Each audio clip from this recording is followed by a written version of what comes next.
Hi friends, welcome back to our channel. അപ്പോൾ ഇന്നത്തേത് ചെറിയൊരു യാത്രാ വ്ളോഗാണ്.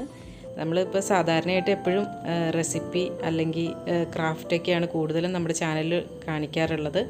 പക്ഷേ ലോക്ക്ഡൗണിന് ശേഷം ആദ്യമായിട്ടാണ് ഇത്രയും ദൂരത്തിലുള്ളൊരു യാത്ര പോണത്. അപ്പോൾ ഞാൻ വിചാരിച്ചു അതൊന്ന് വീഡിയോ എടുത്തേക്കാമെന്ന് വിചാരിച്ചു.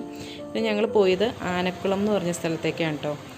അപ്പോൾ അതാ പോണ വഴിക്കുള്ള വാട്ടർഫോൾസ് കണ്ടില്ലേ, അത് നമ്മുടെ വാളറ വാട്ടർഫോൾസ് ആയിരുന്നു കേട്ടോ.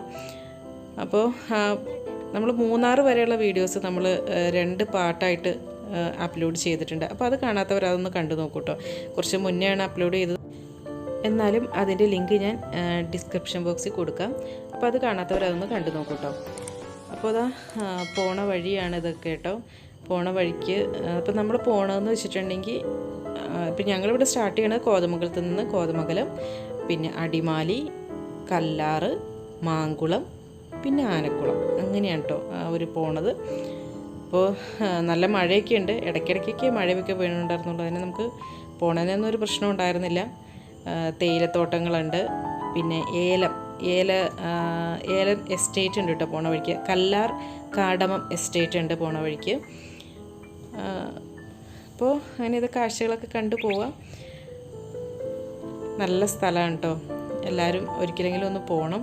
പിന്നെ ഈ മാങ്കുളം അതുപോലെ ആനക്കുളം റോഡ് കുറച്ച് മോശമാണ് കേട്ടോ. എന്ന് വെച്ചിട്ടുണ്ടെങ്കിൽ ഇത് കണ്ടില്ലേ, അപ്പടി പൊട്ടി പൊളിഞ്ഞ് കിടക്കുകയാണ്. മഴയൊക്കെ പെയ്യുമ്പോൾ ഭയങ്കര പ്രശ്നമാണ് കേട്ടോ, നിറച്ച് വെള്ളവും ആകെപ്പാട് പ്രശ്നമാണ്.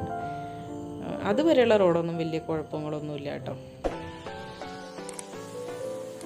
അപ്പോൾ ഇതാ പോണ വഴിക്ക് ഇതിപ്പോൾ ആനക്കുളം എത്തുന്നതിന് മുമ്പുള്ള ഒരു ചെറിയൊരു എന്താ പറയുക, ഞാനിവിടെ ഇങ്ങനെ പറയുമ്പോൾ പറയും, ഇതൊക്കെ പണ്ട് ഇങ്ങനെ പോണ വഴിക്ക് ഒരുപാട് ഇങ്ങനെ വെള്ളം ഇങ്ങനെ ചാർന്നതുണ്ടാവും. അതൊക്കെ ഇങ്ങനെ ഇപ്പം അതൊക്കെ ബോർഡ് വെച്ചൊരു ടൂറിസ്റ്റ് സ്പോട്ട് എന്നുള്ള രീതിയിലാക്കി എടുത്തെങ്ങനെയാണെന്ന് പറയും ഇവിടെ ഇക്കായ്ക്ക്. കാരണം അവർ പണ്ട് തൊട്ടേ മൂന്നാറിലുള്ളവരായതുകൊണ്ട് അവർക്കത് കാണുമ്പോൾ അത്ര വലിയ പ്രത്യേകതയൊന്നും തോന്നത്തില്ലല്ലോ.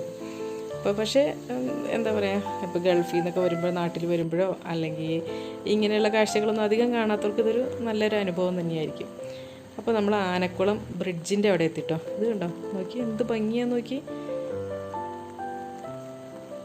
ഇതാണ് ആനക്കുളം ബ്രിഡ്ജാണ് കേട്ടോ. ഇത് താഴെ ചെറിയൊരു അരുവിയാണ്, പക്ഷെ നല്ല എന്താ പറയുക, നല്ല ക്ലീനായിട്ടുള്ള എന്താ പറയുക, കണ്ണുനീര് പോലത്തെ വെള്ളമാണ് കേട്ടോ. അതിൻ്റെ സൈഡൊക്കെ നോക്കി നമ്മൾ ഇങ്ങനത്തെ ഒരു കാഴ്ച നമ്മളങ്ങനെ കണ്ടിട്ടുണ്ടാവില്ല. കാര്യം പുഴയുടെ തീരോ അങ്ങനെയൊക്കെ ആണെങ്കിലും വേറെ ടൈപ്പ് മണ്ണും ഒക്കെ ആയിരിക്കും. ഇതിൻ്റെ കല്ലുകളും കാര്യങ്ങളൊക്കെ നോക്കി നല്ല ഭംഗിയുണ്ട് കാണാനായിട്ട്. കാടും മേടും അതുപോലെ ഈ പ്രകൃതി രമണീയമായ സ്ഥലം അല്ലേ, അങ്ങനെയൊക്കെ കാണാൻ ഇഷ്ടമുള്ളവർക്ക് പറ്റിയ നല്ലൊരു സ്ഥലമാണ് കേട്ടോ ഇത്. അപ്പോൾ നല്ല മഴയായിരുന്നു കേട്ടോ. കുടയൊക്കെ ചൂടി നിന്നിട്ടാണ് വീഡിയോ എടുത്തത്, അല്ലെങ്കിൽ മൊബൈൽ കംപ്ലൈൻ്റ് ആവുമെന്ന് കരുതിയിട്ട്. അപ്പോൾ അതതിൻ്റെ അപ്പുറത്തെ സൈഡ് കാണാവേ.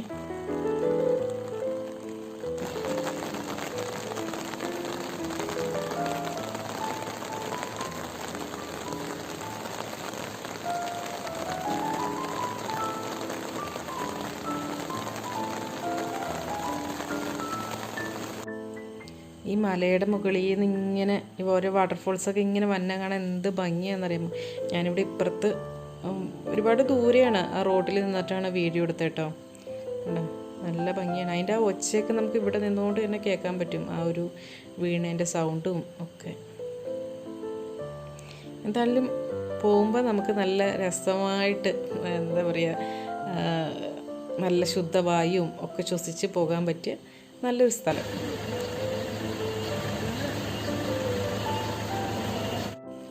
അപ്പോൾ അതാ ഡെസ്റ്റിനേഷൻ പോയിന്റിൽ എത്തിയിട്ടുണ്ട്.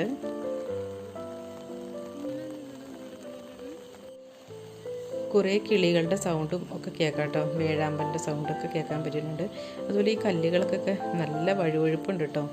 എന്താ പറയുക, എല്ലാ കല്ലുകൾക്കുമില്ല, ചില കല്ലുകൾക്ക് മാത്രമേ ഉള്ളൂ നല്ലപോലെ വഴുവഴുപ്പുണ്ട്. സൂക്ഷിച്ച് നിന്നില്ലെങ്കിൽ വീണു പോവും. പിന്നെ ഇവിടെ ആനകൾ കൂട്ടത്തോടെ ഇങ്ങനെ വെള്ളം കുടിക്കാൻ വന്ന സ്ഥലമാണ് കേട്ടോ. ഇത് കണ്ടോ, ആനപ്പിണ്ടമൊക്കെ കിടക്കണുണ്ടോ. പിന്നെ ഈ ഓരോ കല്ലിങ്ങനെ പൊക്കിയിട്ട് അവർ വെള്ളം കുടിക്കുമെന്ന് പറയുന്നതൊക്കെ അവിടുത്തെ ആളുകൾ പറഞ്ഞു തന്ന കാര്യമാണ്. വെള്ളം കുടിക്കുമ്പോൾ ഈ ആനകൾക്ക് മത്ത് പിടിക്കും പോലെയാണ്. നല്ല ഭംഗിയാണ് കേട്ടോ ഈ സ്ഥലത്ത് കാണാനായിട്ടും, നല്ല രസം കാണാനായിട്ട്. ഇവിടെ വന്ന് തന്നെ എന്താ പറയുക, അനുഭവിച്ചറിയേണ്ട ചില കാര്യങ്ങളെന്ന് പറഞ്ഞ പോലത്തെ ഒരു കാഴ്ച തന്നെയാണ് കേട്ടത്.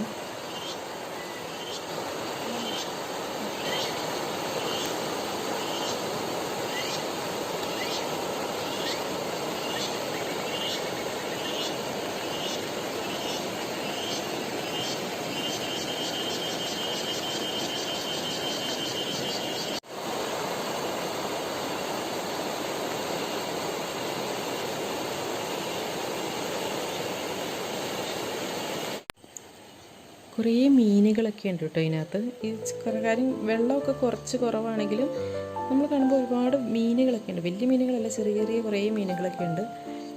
മീനുകളൊക്കെ കാണാൻ നല്ല ഭംഗിയാണ്. പക്ഷെ എനിക്ക് അതിൻ്റെ വീഡിയോ എടുക്കാൻ പറ്റിയില്ല, ഞാനത് വിട്ടുപോയി. എന്താ പറയുക, ഈ കാഴ്ചകൾ കണ്ട് ആസ്വദിക്കുന്ന ഒരു രസത്തിൽ അങ്ങോട്ട് നിന്നിച്ച്.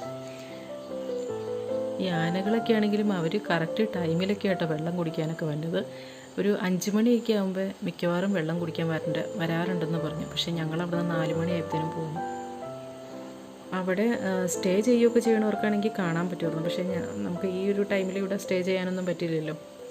പിന്നെ ഇത്രയൊക്കെ ഉള്ളൂ കേട്ടോ ഇവിടുത്തെ. പിന്നെ ഞങ്ങൾ ഇവിടുന്ന് കുറേ ഫോട്ടോസൊക്കെ എടുത്തു.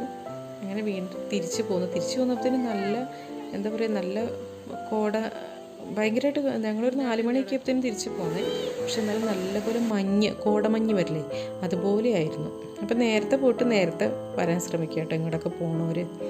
ഇനിയിപ്പം വേറെ ഭയങ്കരമായിട്ട് മഞ്ഞ് വരുമെന്നൊന്നും എനിക്ക് അറിഞ്ഞുകൂടാ. എന്താണ് ഞങ്ങൾ വന്നപ്പോൾ അങ്ങനെയായിരുന്നു അവസ്ഥ. അല്ലെങ്കിൽ പിന്നെ അവിടെ സ്റ്റേ ചെയ്യേണ്ടതായിട്ട് വരും. പിന്നെ ഇവിടെ അധികം തിരക്കൊന്നുമില്ല.